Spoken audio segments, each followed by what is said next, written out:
इस resistance and support के बीच में मार्केट किस तरीके से बिहेव कर सकता है, उस पे आज हम लोग यहाँ पे बात करने वाले हैं। तो देखिए, मार्केट अपने सपोर्ट के पास है। सपोर्ट के पास है तो इसका मतलब ये नहीं कि अब ये अपसाइड में मूव करेगा और रेजिस्टेंस तक जाएगा। अब ये सपोर्ट के पास तब तक ये ऊपर जाने की पॉसिबिलिटी नहीं रखता जब तक अपने किसी भी एक स्विंग को ये अपसाइड में ब्रेक ना करे। फॉर एग्जाम्पल, यहाँ पे ये वाला लेवल, यहाँ पे ये वाला लेवल इसके लिए क्या है, एक इंपॉर्टेंट रेजिस्टेंस है। एक इंपॉर्टेंट रेजिस्टेंस है, ठीक है। ये वाला जो लेवल है, ये रेड कलर की लाइन मैंने ड्रॉ करके रखी है, यानी ये जो रेड कलर वाली कैंडल है, इसका हाई जो है, ये हमारे लिए एक इंपॉर्टेंट रेजिस्टेंस है। जब तक मार्केट इसके ऊपर क्लोज नहीं करेगा तब तक अप साइड के बारे में हम सोच भी नहीं सकते, क्योंकि यहाँ पे हर बाउंस बैक पे अटैक होगा डाउन साइड के लिए। तो यहाँ पे जो कैंडल बनी हुई है वो डाउन साइड के लिए कैंडल फॉर्म हुई है, और इस कैंडल का नाम होता है इनसाइड कैंडल।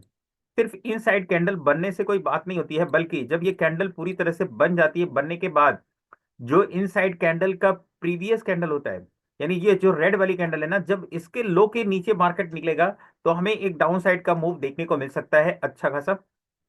अदरवाइज अगर डाउन साइड में आता भी है तो ये ट्रेंड लाइन हमारे लिए एक सपोर्ट का काम कर सकती है। लास्ट टाइम पे मार्केट ने ट्रेंड लाइन का सपोर्ट लिया था तो एक अच्छा खासा अपसाइड का मूव किया था। सिमिलरली आई होप कि ये डाउन साइड में तो आया है। डाउन साइड में आने के बाद ये लो को ब्रेक करके वापस से यहाँ पे हैमर कैंडल फॉर्म हो, या बुलिश इनगल्फिंग कैंडल फॉर्म हो, या dragon fly doji candle form हो, तो फिर मार्केट अपसाइड में जाने की पॉसिबिलिटी रख सकता है। अदरवाइज फिलहाल यहाँ पे ये लेवल हमारे लिए एक इंपॉर्टेंट रेजिस्टेंस का काम कर सकता है। तो डेली चार्ट पे हम लोग ने देखा कि यहाँ पे ये सपोर्ट का काम कर रहा है और ये रेजिस्टेंस का काम कर रहा है। मार्केट फिलहाल रेजिस्टेंस एंड सपोर्ट के बीच में ट्रेड कर रहा है। अब हम 5 मिनट और 15 मिनट के चार्ट पे चलेंगे और देखेंगे कि कौन कौन सा हमारा ट्रेडिंग स्पॉट रहा है। तो ट्रेडिंग स्पॉट फाइंड आउट करने से पहले देखिए, यहाँ पे मार्केट पहली बात तो गैप अप ओपन होता है। गैप अप ओपन होने के बाद मार्केट एक रेंज में ट्रेड करता है, रेंज से निकलता है। रेंज से निकलने के बाद ज्यादा अपसाइड का मूवमेंट नहीं होता है, क्योंकि ऑलरेडी क्या रहता है, ऑलरेडी यहाँ पे एक रेजिस्टेंस था, मैं अभी आपको दिखा रहा हूँ। अपसाइड के लिए तो मैं यहाँ पे सोच भी नहीं रहा था, मैं डाउन साइड का ही ट्रेड लिया था, और मैं आपको ट्रेड भी दिखा दूंगा कि मैंने डाउन साइड का कब ट्रेड लिया था। मैं आपको यहाँ पे लेकर चलता हूँ। देखिए यहाँ पे अगर आप ध्यान से देखेंगे तो यही हमारा ब्रेकडाउन लेवल था। ये ब्रेकडाउन लेवल था। मार्केट यहाँ पे ओपन होता है गैप अप, और एक रेंज में ट्रेड करने के बाद अपने रेजिस्टेंस के पास जाता है। और इस रेजिस्टेंस के पास जाने के बाद एक कौन सी कैंडल फॉर्म करता है, हैंगिंग मैन। ये कौन सी कैंडल है, हैंगिंग मैन। हैंगिंग मैन के बाद मार्केट यहाँ पे क्या करता है, हैंगिंग मैन के नीचे एक क्लोजिंग देता है। क्लोजिंग के बाद फिर फॉलो अप, आप देखिए यहाँ से कितना बढ़िया देखने को मिला है। अब देखिए ये इंट्राडे में ना, मतलब इसको अगर मार्केट में ट्रेड करते हैं तो इसकी वॉलेटिलिटी को बियर करना बहुत बड़ी बात है। क्योंकि मार्केट एक बार ऊपर जाएगा, एक बार नीचे जाएगा, एक बार ऊपर जाएगा। मान लीजिए अल्टीमेटली होता क्या है कि जब पैटर्न फॉर्म हो जाता है और क्लोजिंग मिल जाती है तो डायरेक्शन क्लियर हो जाती है कि अब ये डाउन साइड में जाएगा। मान लीजिए कि आप डरते डरते इस कैंडल में ट्रेड लिए, और फिर मार्केट धीरे धीरे करके इस लेवल पे आया और यहाँ पे हैमर बन गया। क्योंकि ऑलरेडी यहाँ से ये यहाँ तक गया है तो अब आपका मन नहीं करेगा कि इसके नीचे आए, या आपको यकीन ही नहीं होगा कि इसके मार्केट इसके नीचे आएगा। अब मैं आपको यहाँ पे चार्ट दिखाता हूँ 5 मिनट पे, ठीक है। आप यहाँ पे इसको पहले मैं इरेज कर देता हूँ। इरेज करने के बाद आप यहाँ पे देखिए 5 मिनट के चार्ट पे क्या होता है। हमारा सेंटीमेंट पहले से ही नेगेटिव था, क्योंकि शार्प सेलिंग के बाद मार्केट जल्दी अप साइड में मूव नहीं करता है।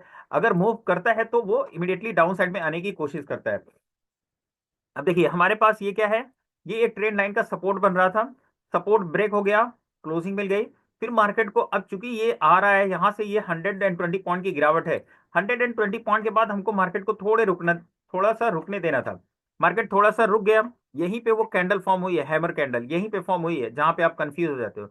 लेकिन हमारी एंट्री तो इस हैमर के बाद, मैंने इसी पे ट्रेड लिया था, और मैंने लिया था 23,600 की कॉल, सॉरी 23,800 की पुट लिया था। 23,800 की पुट लिया था। और वो 23,800 की पुट को मैंने एग्जिट किया 23,700 675 के आसपास। 675 के आसपास इस वाली कैंडल में, ये जो इन्वर्टेड हैमर टाइप की कैंडल बनी है। क्यों, क्योंकि देखिए ऑलरेडी ये कल की क्लोजिंग के आसपास के जोन में आ रहा था। हालांकि फिर यहां से ये नीचे आया, लेकिन वापस से पहले ये 60 पॉइंट ऊपर गया, फिर उसके बाद नीचे आया। तो देखिए ये ऊपर नीचे करके यहाँ पे मैंने जो प्रीमियम बाई किया था वो था 80 रुपीज का। 80 रुपीज का प्रीमियम मैंने बाइंग किया था, और उसको मैंने निकाला था 41 के आसपास, 141 के आसपास। 140, लगभग लगभग 40 पॉइंट का यहाँ पे, सॉरी कितना, 60 पॉइंट का मुझे प्रीमियम यहाँ पे इंक्रीज देखने को मिला था। Like more than 60%, more than 60%, that's fine. तो यहाँ पे इस ब्रेकडाउन को आप ध्यान से देखेंगे। अगर यहाँ पे आप प्राइस एक्शन को देखें, छोटे टाइम फ्रेम में प्राइस एक्शन को देखेंगे, तो सेंटिमेंट कैसे बदलता है। देखिए मार्केट यहाँ पे आया, ऊपर गया, फिर यहाँ पे आया, फिर ऊपर गया, फिर मार्केट नीचे आया, 1 2 3, थर्ड टाइम में इसने ब्रेक कर दिया। ब्रेक करने के बाद क्या किया, मार्केट थोड़ा सा ऊपर गया, ऊपर आने के बाद फिर नीचे आया, फिर थोड़ा सा ऊपर, फिर नीचे आया, फिर थोड़ा सा ऊपर, फिर नीचे आया। अब देखिए यहाँ पे, देखिए ध्यान से प्राइस एक्शन कैसे शिफ्ट हो रहा है। फिर ऊपर गया, नीचे आया, फिर ऊपर चला गया। ऊपर गया तो अपने लो के रेस्पेक्ट किया, ये जो लो है ना इसको रेस्पेक्ट किया और एक हाई लगाया, फिर नीचे आया, फिर ऊपर गया, फिर यहाँ पे नीचे आ रहा है। अगर कल की डेट में इस लो को ब्रेक करता है तो हमें फॉलो अप देखने को मिलेगा, नहीं ब्रेक करता है तो फिर वापस से फिर इसी रेंज में आ जाएगा। तो इसी तरीके से जब आप ट्रेडिंग करते हैं तो टेक्निकल एनालिसिस पे पूरी तरह से भरोसा करो। जब टेक्निकल एनालिसिस पे पूरा भरोसा करोगे तब ये मार्केट आपको रिवॉर्ड करेगा, अदरवाइज ये रिवॉर्ड नहीं करेगा। तो यहाँ पे पहले मैं इसको इरेज कर देता हूँ। ये था आज का ट्रेड, मैंने जो आपको डिस्कस किया। सेकंड मैं आपको बताता हूँ 15 मिनट के चार्ट पे। 15 मिनट के चार्ट पे मैं आपको यहाँ पे दिखा रहा हूँ। देखिए पहले तो आप डेली चार्ट पे समझ लो कि डेली चार्ट पे मेजरली हम क्या है, डाउन ट्रेंड में है। लेकिन डेली चार्ट पे डाउन ट्रेंड में है जरूर। यहाँ पे ये हमारे लिए, ये इसका आज का जो लो है, आज का लो है जो हमारा, वो 23,650 के आसपास, 23,650 के आसपास का लो है। ये लो हमारे लिए एक इंपॉर्टेंट सपोर्ट का काम कर सकता है।